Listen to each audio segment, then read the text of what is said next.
Assalamualaikum warahmatullahi wabarakatuh. Apa kabar semua teman-teman? Jumpa lagi ya bersama kami di channel Kang Teknik. Kabar baik bagi kalian yang pengguna AC ya. Nah, di sini saya akan buatkan tutorialnya bagaimana cara kalian menjaga AC supaya dinginnya itu awet ya. Nah, di sini saya akan contohkan hal apa aja yang perlu kita lakukan supaya AC yang kita punya itu lebih awet ya. Nah, yang pertama, langkah pertama di sini saya akan jelaskan dulu ya, cara kerjanya dan juga, efeknya nanti seperti apa. Nah, kita lihat di bagian blower dulu. Nah, pada bagian blower sini tuh, itu kan lihat ya, kelihatan ya ada kotorannya, banyak kotorannya. Nah, tuh, kalian bisa lihat. Nah, kalau misalkan pada bagian blower ini terlalu tebal kotorannya, maka putaran pada blower ini akan semakin berkurang ya. Kalau misalkan putaran pada blower ini semakin berkurang, otomatis daya hembusan yang keluar untuk mendinginkan ruangan itu juga semakin berkurang ya. Nah, kalian bisa bersihkan pada bagian blower. Nah, selanjutnya, nah ini adalah bagian yang paling gampang ya teman-teman. Kalau misalkan teknisi kalian atau langganan kalian itu lama ya datangnya, nah kalian bisa bersihkan pada bagian filter ini setiap 1 bulan sekali ya teman-teman. Nah, di bagian filter ini kalian bisa bersihkan 1 bulan sekali. Ini kalau bersihkan filter ini kita nggak perlu panggil-panggil teknisi ya. Kita bisa lakukan rutin berkala setiap 1 bulan sekali. Nah, kenapa saya suruh bersihkan pada bagian filter? Ini ada hubungannya dengan blower yang di bawah ya teman-teman. Jadi kalau misalkan pada bagian blower bawah itu, pada bagian filter itu tebal ya, tertutup kotoran, nantinya yang di bagian atas ini kan hisap ya, jadi kalau yang di blower bawah itu jadi hembusan. Jadi kalau misalkan di bagian filter itu ketutup tebal, daya hisapnya akan semakin berkurang ya. Jadi nantinya hembusannya juga akan ikut berkurang teman-teman. Seperti biasanya itu kadang anginnya itu hembusannya itu dikit ya. Nah, kalian bisa gunakan cara seperti ini. Nah, ini ada jawaban dari teman kita ya, di subscriber kita juga jawab ya, Bang, saya nggak perlu bongkar-bongkar casing ya untuk ngebersihinnya, saya menggunakan semprotan burung, Bang. Jadi filternya saya lepas, langsung saya semprotan seperti ini. Nah, itu juga bagus teman-teman, nggak ada masalah. Jadi bagi kalian yang nggak mau pusing-pusing, kalian bisa gunakan semprotan air buat burung itu ya. Jadi disemprotkan di bagian kisi-kisinya ini. Nah ini kan ada kotoran ya. Nah ini bisa disemprot, langsung semprot gini. Nanti kotorannya itu akan keluar ya. Nah di sini saya akan coba contohkan ya cara penyemprotannya. Nah, untuk penyemprotan sendiri apabila kalian menggunakan steam dengan tekanan tinggi, usahakan posisinya lurus ya, supaya kisi-kisi pada bagian evap itu tidak sampai rusak. Nah, caranya seperti ini. Tuh. Kalau kalian mempunyai tekanan yang rendah atau menggunakan alat seperti yang semprotan burung itu nggak masalah ya, dari pinggir nggak ada masalah. Kalau yang tekanan tinggi seperti ini harus lurus ya.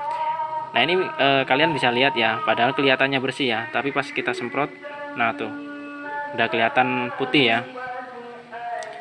Nah, jadi kalau misalkan ini terlalu tebal juga daya hisapnya semakin berkurang nanti pada AC kalian ya.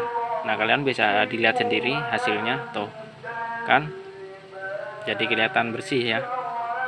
Nah, kalau kita semprot seperti ini. Nah, untuk selanjutnya pada bagian pada bagian indoor sudah kita bahas, dan selanjutnya pada bagian outdoor. Nah, pada bagian outdoor sendiri ini juga sangat penting juga ya. Nah, ini untuk pada bagian outdoor sendiri yang perlu kalian perhatikan atau kalian rawat. Nah, di bagian sini ya, tuh di bagian outdoor sini. Nah, ini juga sangat penting teman-teman, karena ini juga saya contohkan seperti ini ya.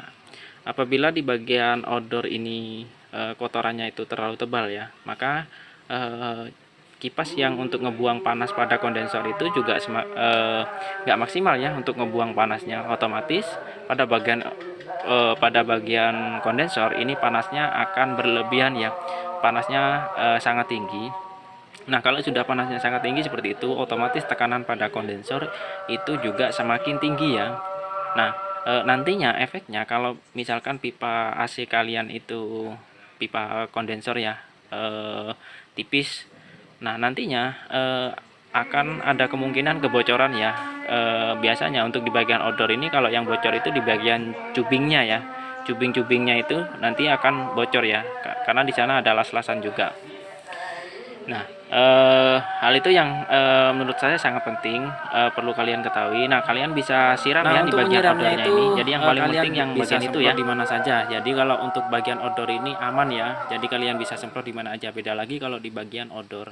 Nah, kalian harus hati-hati. Kalau di bagian outdoor ini, memang outdoor ini didesain untuk di bagian luar ya, di luar ruangan. Jadi meskipun kehujanan nggak ada masalah. Jadi kalian bisa semprot di area mana saja. Cuman yang terpenting itu di bagian belakang ya. Nah, untuk penyemprotannya nggak perlu ribet-ribet ya, nggak perlu ribet-ribet menggunakan steam ataupun yang lain-lain. Nah, kalian bisa semprot pada bagian outdoor ini menggunakan air keran kalian ataupun pump ya, PDAM dari air di rumah kalian ya, kalian bisa semprotkan seperti ini. Nah, karena yang di bagian belakang tadi susah ya kita ngambil videonya. Nah, ini saya ambil video dari depan ya. Jadi kita semprotkan seperti ini aja. Jawabannya itu sangat aman sekali ya. Jadi kalian nggak perlu khawatir untuk di bagian outdoor. Nah, jadi kalian ketika mau nyiram tanaman ataupun yang lain-lain, nah kalian bisa langsung siram seperti ini aja. Jadi yang terpenting itu yang di belakang ya. Kalau yang di depan ini juga kalian siram supaya AC-nya tidak. Nah, selanjutnya ini ada komentar juga dari kalian pengguna juga ya. Nah, Bang, kalau misalkan kita pengen tahu ya apakah freon itu benar-benar habis atau tidak, bagaimana Bang? Nah, tentunya menurut saya kalau bagi pengguna AC kemungkinan besar jarang mempunyai alat ya. Nah, di sini saya akan contohkan bagaimana kalian mengecek freon itu habis atau tidak ya. Nah, kalian bisa cek pada bagian pipa ini. Jadi ada pipa kecil dan juga pipa besar. AC yang normal di bagian pipa kecil maupun pipa besar itu ada seperti embunan ya. Jadi embunan tapi tidak sampai beku ya. Nah, dingin ya. Intinya itu dingin. Dari pipa kecil dan juga pipa atas kalian pegang itu dingin. Nah, itu artinya freonnya itu normal ya. Beda lagi kalau pada bagian pipa dua-duanya ataupun satu itu ada bunga es ya, ada bunga es. Biasanya itu kelihatan warna putih ya teman-teman, bunga esnya. Nah, kalau misalkan ada bunga es, nah itu ada kemungkinan ada kebocoran ya pada AC kalian. Nah, kalian bisa cek kebocorannya, lalu bisa isi freon ataupun kalian bisa panggil teknisi langganan kalian, suruh cek kebocoran pada AC kalian. Lalu kalau misalkan sudah ketemu, lalu kalian isi. Nah, isi freonnya sendiri itu tergantung tergantung AC-nya ya, karena jenis freon pada AC itu beda-beda. Kebetulan untuk Daikin ini menggunakan freon yang 32. Jadi kalau misalkan ada ambunan, kalian bisa cari kebocoran kalau sudah ketemu, lalu diisi freon ya. Oke, mungkin itu saja ya video dari kami, semoga bermanfaat. Jangan lupa dukung channel kami dengan cara tekan tombol like-nya. Wassalamualaikum warahmatullahi wabarakatuh.